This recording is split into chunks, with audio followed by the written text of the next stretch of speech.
मैं अष्टम वर्ग के लिए एक वीडियो प्रस्तुत कर रहा हूँ।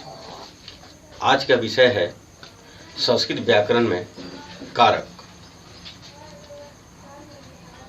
कारक क्या है और कारक किसे कहते हैं? कारक का शाब्दिक अर्थ होता है करने वाला, अर्थात क्रिया के उत्पत्ति में जो सहायक हो उसे कारक कहते हैं। जैसे रामः पठति, यहाँ पठति एक क्रिया है, क्रिया का संबंध राम से है, अतः राम है कारक है अथवा कर्ता है। अब है कारक के भेद। मुख्य रूप से कारक को 6 वर्गों में बांटा गया है, लेकिन सामान्य रूप से कारक के 8 भेद होते हैं। जैसे कर्ता कारक, कर्म कारक, करण कारक, संप्रदान कारक, अपादान कारक, संबंध कारक, अधिकरण कारक, संबोधन। अब एक एक करके मैं सभी कारकों का व्याख्या करेंगे। जैसे पहला है कर्ता कारक। क्रिया के संपादन में जो स्वतंत्र हो, अर्थात जो कार्य करता हो, उसे कर्ता कारक कहते हैं। जैसे सोहनः गच्छति, यहाँ सोहन कर्ता कारक है, अतः कर्ता कारक में प्रथमा विभक्ति होती है। दूसरा कर्म कारक, कर्ता के कार्य करने का फल जिसको पड़ता है उसे कर्म कारक कहा जाता है। जैसे रामः आम्रम खादति, यहाँ राम आम खाता है, अतः आम्रम कर्म कारक है, क्योंकि राम के खाने का प्रभाव आम पर पड़ रहा है, अतः कर्म कारक में द्वितीय विभक्ति होती है। इसके बाद करण कारक आता है, जिसके सहारे कोई काम किया जाए, अर्थात क्रिया के करने में जो अत्यंत सहायक हो उसे करण कारक कहा जाता है। जैसे सोहनः कलमेन लिखति, सोहन कलम से लिखता है, यहाँ कलमेन करण कारक है। एक और उदाहरण, सह मुखेन वदति, यहाँ मुखेन करण कारक है, करण कारक में तृतीय विभक्ति होती है। इसके बाद संप्रदान कारक आता है। यदि कोई वस्तु किसी को दिया जाए या दान में दिया जाए तो उसे संप्रदान कारक कहते हैं। जैसे सह ब्राह्मणाय वस्त्रम ददाति, वह ब्राह्मण को वस्त्र देता है, तो यहाँ ब्राह्मणाय संप्रदान कारक है और संप्रदान कारक में चतुर्थ विभक्ति होती है। कहने का तात्पर्य कि संप्रदान कारक में चतुर्थी विभक्ति होती है। इसके बाद अपादान कारक आता है, जिससे अलगाव हो या जुदाई हो तो उसे अपादान कारक कहते हैं। जैसे पेड़ से पत्ता गिरता है, वृक्षात पत्रम पतति। यहाँ वृक्षात अपादान कारक है। अपादान कारक में पंचमी विभक्ति होती है। इसके बाद संबंध कारक आता है। जिससे संबंध जाहिर हो या संबंध का बोध हो तो उसे संबंध कारक कहते हैं। जैसे रामस्य भ्राता गच्छति। यहाँ रामस्य संबंध कारक है और संबंध कारक में षष्ठी विभक्ति होती है। इसके बाद अधिकरण कारक आता है। जहां पर कर्ता कार्य करता है उसे अधिकरण कारक कहा जाता है। जैसे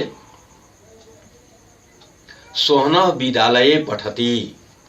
सोहन विद्यालय में पढ़ता है। यहाँ विद्यालय अधिकरण कारक है, अतः अधिकरण कारक में सप्तमी विभक्ति होती है। इसके बाद संबोधन आता है। किसी को बुलाने, पुकारने या चिल्लाने को संबोधन कहा जाता है। जैसे हे राम तौ क्षेत्रे गौ चरती। हे राम तुम्हारे खेत में गाय चरती है, तो यहाँ हे राम संबोधन है। अब कारक के चिन्ह भी है। कारक के परिभाषा के साथ साथ चिन्ह भी समझना बहुत जरूरी होता है, क्योंकि प्रत्येक वाक्य में कारक चिन्ह छुपा रहता है। जैसे कर्ता ने, जैसे रामः पठति। राम पढ़ता है अथवा राम ने पढ़ता है, ने इसमें छुपा हुआ है। दूसरा कर्म को सोहन पुस्तकम पठति। सोहन पुस्तक को पढ़ता है, अर्थात पुस्तकम कर्म कारक हो गया। इसके बाद करण से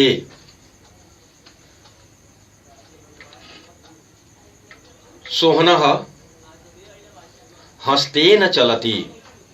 सोहन हाथ से चलता है, यहाँ से है करण से। अब इसके बाद है संप्रदान।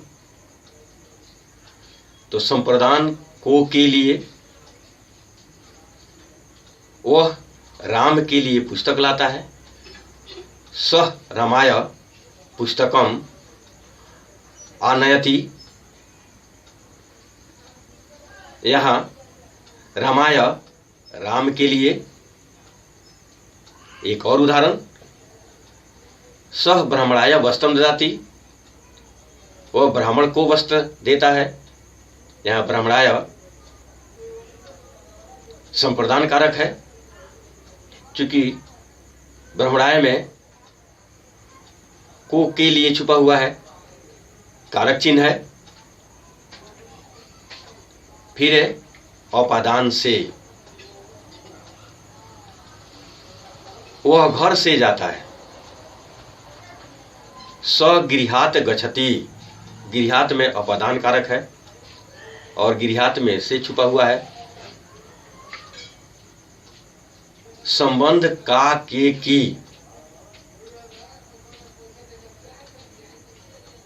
अयम रामस्य भ्राता अस्ति। यह राम का भाई है। तो रामस्य में का के की कारक चिन्ह छुपा हुआ है। और इसके बाद अधिकरण में पर तर। अहम विद्यालये पठामि। मैं विद्यालय में पढ़ता हूं। तो विद्यालय, तो विद्यालय में छुपा हुआ है, अतः विद्यालय अधिकरण कारक है। इसके बाद है संबोधन, हे राम तौ क्षेत्रे गौ चरती। तो हे राम में यहां संबोधन में पर तर होता है। तो हे राम, इसमें संबोधन छुपा हुआ है, संबोधन का चिन्ह छुपा हुआ है। अतः कहने का तात्पर्य है कि कारक में कारक चिन्ह को भी जानना जरूरी है। एक बार पुनः इसको हम दोहरा देते हैं। कर्ता ने कर्म को करण से, संप्रदान को के लिए अपदान से, संबंध का के की, अधिकरण में पर तर, संबोधन हो अरे हे जी। इसलिए कारक का ज्ञान बहुत जरूरी होता है। हम कोई वाक्य बोलते हैं तो उस वाक्य में कारक चिन्ह छुपा रहता है, और जब भी हम अनुवाद बनाते हैं तो उस कारक चिन्ह के चलते हमें विभक्ति, शब्द रूप, विभिन्न पहलुओं पर ध्यान देते हैं। जैसे एक उदाहरण देते हैं, मोहन विद्यालय से जाता है। अब यहां से कारक चिन्ह है और से अपदान कारक है, क्योंकि इसमें अलगाव हो रहा है, जुदाई है। मोहनः विद्यालयात् गच्छति। प्रत्येक वाक्य में कारक चिन्ह छुपा रहता है, और बिना कारक समझे हुए सही ढंग से अनुवाद भी आप लोग नहीं बना पाइएगा। इसलिए कारक क्या है, कारक किसे कहते हैं, कारक के कितने भेद होते हैं, कारक चिन्ह, यह समझना अति आवश्यक है। और संस्कृत व्याकरण का यह अहम भाग है, और व्याकरण बहुत जरूरी होता है। यह संस्कृत पढ़ने के लिए, संस्कृत समझने के लिए बहुत महत्वपूर्ण है। जब हम शब्द रूप याद करते हैं, जैसे बालक शब्द रूप, देव शब्द रूप है, राम शब्द रूप, तो उसमें यह सब है, कारक चिन्ह और विभक्तियां सब आता है, प्रथम व्यक्ति से लेकर संबोधन तक। और यह अनुवाद बनाने में अधिक सहायक होता है। और इसको ठीक से आप नहीं समझिएगा तो फिर अनुवाद नहीं बना पाइएगा। और परीक्षा में अनुवाद पूछा जाता है। इसीलिए कारक का ज्ञान बहुत जरूरी है। कहा ही गया है कि क्रिया की उत्पत्ति में जो सहायक उसे कारक कहते हैं। कारक का अर्थ ही होता है करने वाला। तो आज का वीडियो समाप्त हुआ। धन्यवाद।